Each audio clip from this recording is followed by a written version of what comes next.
Bien-aimés, aujourd'hui nous parlons d'une réalité profonde, douloureuse, mais aussi pleine d'espérance. Beaucoup de personnes vivent dans des familles brisées. Des maisons où l'amour s'est refroidi, où les paroles blessent plus qu'elles ne guérissent, où chacun vit à côté de l'autre sans véritable connexion. Peut-être que c'est ton cas aujourd'hui. Peut-être que ta famille est divisée, fatiguée, épuisée par les conflits ou le silence. Et au fond de toi, une question revient sans cesse. Est-ce que Dieu peut encore faire quelque chose? La réponse est claire. Oui, Dieu peut encore agir. Rien n'est trop difficile pour lui. La Bible dit dans Jérémie 32 verset 27, « Voici, je suis l'Éternel, le Dieu de toute chair. » Y a-t-il quelque chose qui soit étonnant de ma part? Cela signifie que même ce qui semble irréparable pour les hommes reste possible pour Dieu. Ce que les hommes ont abandonné, Dieu peut le relever. Mais pour comprendre la restauration, il faut d'abord comprendre pourquoi les familles se brisent. La première cause, c'est l'éloignement de Dieu. Quand Dieu n'est plus au centre, les décisions deviennent humaines, les réactions deviennent charnelles et l'amour devient fragile. Romains 3 verset 23 nous rappelle que tous sont péchés. Et le péché, lorsqu'il entre dans une famille, détruit progressivement les fondations.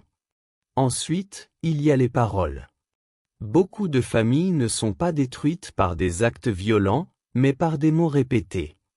Des paroles dures, des critiques constantes, des accusations. Proverbe 18 verset 21 dit que la mort et la vie sont au pouvoir de la langue. Cela veut dire que ce que tu dis peut construire ou détruire. Il y a aussi les blessures non guéries. Une parole mal digérée, une trahison, une injustice, un manque d'amour. Et avec le temps, cela devient une racine d'amertume. Hébreux 12 verset 15 nous avertit de veiller à ce qu'aucune racine d'amertume ne vienne troubler et contaminer. Beaucoup de familles vivent aujourd'hui avec des blessures anciennes qui n'ont jamais été traitées. Mais malgré tout cela, Dieu ne s'éloigne pas. Il ne fuit pas les familles brisées. Au contraire, il s'en approche. Là où il y a du chaos, il vient mettre de l'ordre. Là où il y a de la douleur, il vient apporter la guérison. Dieu est spécialiste de la restauration. Dans Joël 2 verset 25, Dieu déclare, « Je vous remplacerai les années qu'ont dévoré la sauterelle. » Cela signifie que Dieu ne fait pas seulement réparer, il restaure, il compense, il redonne ce qui semblait perdu. Les années de conflit, les années de silence, les années de distance. Dieu peut les rattraper. Mais tout commence par le cœur. Ézéchiel 36 verset 26 dit, « Je vous donnerai un cœur nouveau. » Avant de changer une famille, Dieu change les cœurs. Il transforme les pensées, les intentions, les réactions. Parce qu'une famille ne change pas de l'extérieur vers l'intérieur, mais de l'intérieur vers l'extérieur. Même ce qui est séparé peut être réuni. Éphésiens 2 verset 14 nous dit que Dieu est notre paix, lui qui fait des deux un seul. Là où il y avait division, Dieu peut créer l'unité. Là où les liens étaient brisés, il peut reconnecter. Mais il y a des clés que nous devons appliquer. La première, c'est de revenir à Dieu sincèrement.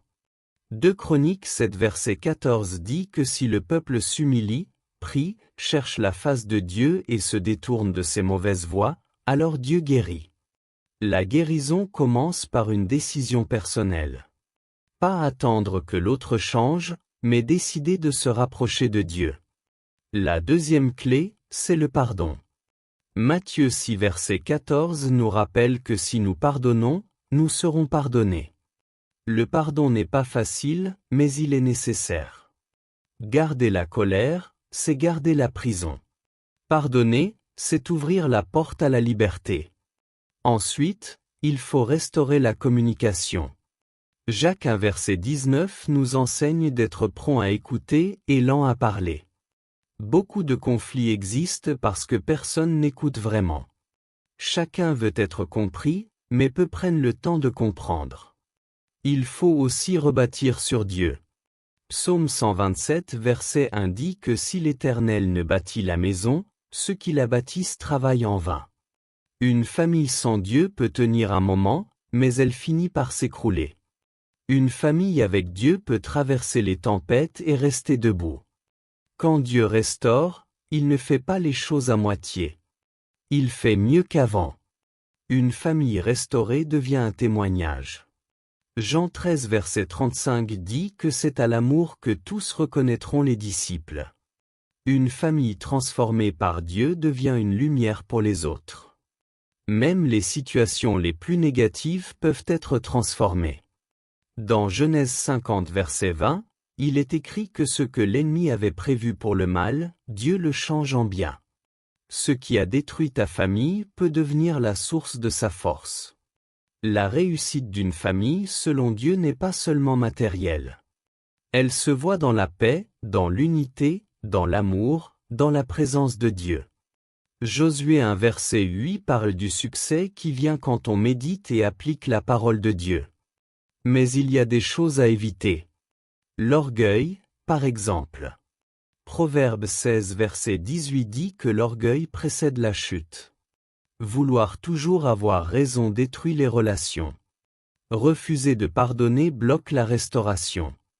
Ignorer Dieu ferme la porte à la transformation. Aujourd'hui, il est temps de faire un choix. Un choix de pardonner. Un choix de reconstruire. Un choix de croire que Dieu peut encore agir. Même si tout semble perdu, Dieu n'a pas dit son dernier mot. Déclare avec foi que ta famille ne restera pas dans cet état. Déclare que Dieu est en train d'agir. Déclare que là où il y avait des pleurs, il y aura de la joie. Ésaïe 61 verset 7 dit qu'au lieu de la honte, il y aura une portion double. Peu importe le passé, peu importe les erreurs, peu importe les blessures. Dieu est capable de transformer toute chose. Romains 8 verset 28 nous rappelle que tout concourt au bien de ceux qui aiment Dieu. Alors aujourd'hui, ouvre ton cœur. Reviens à Dieu. Pardonne. Crois. Et laisse Dieu reconstruire ce que tu pensais définitivement détruit. Parce que ce qui est brisé entre les mains de Dieu ne reste jamais brisé. Ta famille peut être relevée. Ta famille peut être restaurée. Et ta famille peut réussir.